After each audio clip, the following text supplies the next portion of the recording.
Seize ಮಾಡಿದಂಥ ಎಲ್ಲ ಡ್ರಗ್ಸನ್ನು ಕೂಡ ಪ್ರೊಸೀಜರ್ ಪ್ರಕಾರ ಡಿಸ್ಟ್ರಾಯ್ ಮಾಡೋಕ್ಕೆ ಇವತ್ತಿಗೆ ಬಂದಿದ್ದೀವಿ.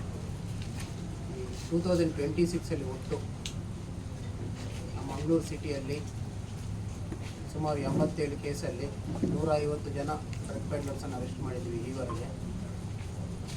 ಅವರಿಂದ ಸುಮಾರು ಒಂದು 150 kg ಗಾಂಜಾ ಮತ್ತು 7 kg MDMA ಕೂಡ ವಶಪಡಿಸ್ಕೊಂಡಿದ್ದೀವಿ. ಈ ರೀತಿ ವಶಪಡಿಸ್ಕೊಂಡಿದ್ದೆಲ್ಲವೂ ಕೂಡ ಡ್ರಗ್ ಡಿಸ್ಪೋಸಲ್ ಕಮಿಟಿಯಿಂದ ನಾವು ಚೆಕ್ ಮಾಡಿಕೊಂಡು ಅದನ್ನು ಡಿಸ್ಪೋಸ್ ಮಾಡೋಕ್ಕೆ ಯಾವುದೇ ಕಾರಣಕ್ಕೆ ಕೋರ್ಟ್ ಪರ್ಮಿಷನ್ ತೊಗೊಂಡಿದ್ಮೇಲೆ ಪ್ರತಿ ವರ್ಷ ಕೂಡ ಇದನ್ನೇ ಮಾಡ್ತಾಯಿದ್ದೀವಿ.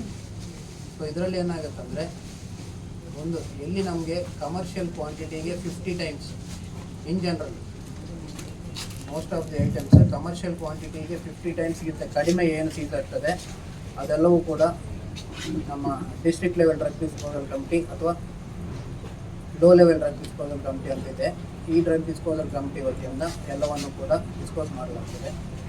ಅದೇ ರೀತಿ ಎಲ್ಲೆಲ್ಲಿ ನಾವು more than 50 times of commercial quantity ಅಥವಾ ಕೆಲವು ಐಟಮ್ಸಲ್ಲಿ 5 ಲಕ್ಷಕ್ಕಿಂತ ಹೆಚ್ಚು ವ್ಯಾಲ್ಯೂ ಇರುವಂಥ ಐಟಮ್ಸನ್ನು ಸೀಸ್ ಮಾಡಿದರೆ ಅದು ಹೈ ಲೆವೆಲ್ ಕಂಪ್ನಿಯಿಂದ ಡಿಸ್ಪೋಸ್ ಮಾಡಬೇಕಾಗುತ್ತೆ. ಗಾಂಜಾ 43 kg MDMA ಮತ್ತು 2 kg ಹೈಡ್ರೋವಿಟ್ ಗಾಂಜಾ ಮತ್ತು ಇತರ ಐಟಮ್ಸನ್ನು ಇವತ್ತು ಡಿಸ್ಪೋಸ್ ಮಾಡ್ತಾ ಇದ್ದೀವಿ. ಸೊ ಎಲ್ಲವನ್ನು ಕೂಡ ನಮ್ಮ ಪಂಚನಾಮ ಪ್ರಕಾರ ಕರೆಕ್ಟಾಗಿ ಕ್ವಾಂಟಿಟಿ ಇದೆಯಾ ಇಲ್ವಾ, ಸೀಲ್ಸ್ ಎಲ್ಲ ಪರ್ಫೆಕ್ಟ್ ಆಗಿದೆಯಾ ಇಲ್ವಾ ಅಂತ ಹೇಳಿ ನೋಡಿಕೊಂಡು ಅದು ಮುಗಿದ ಮೇಲೆ ಡಿಸ್ಪೋಸ್ ಮಾಡಲಾಗುತ್ತೆ.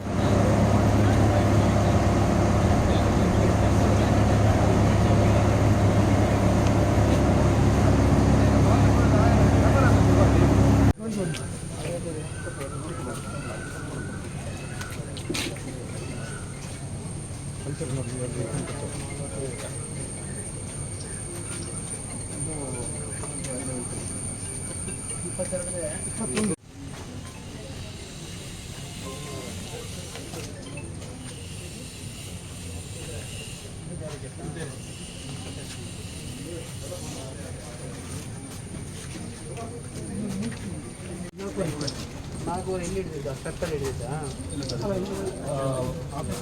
ಆಫ್ರಿಕನ್ ಲೇಡಿ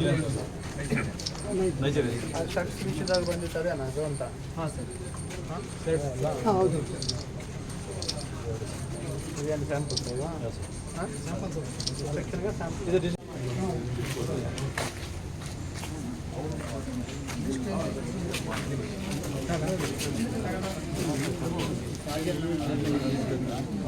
ಮೂಡ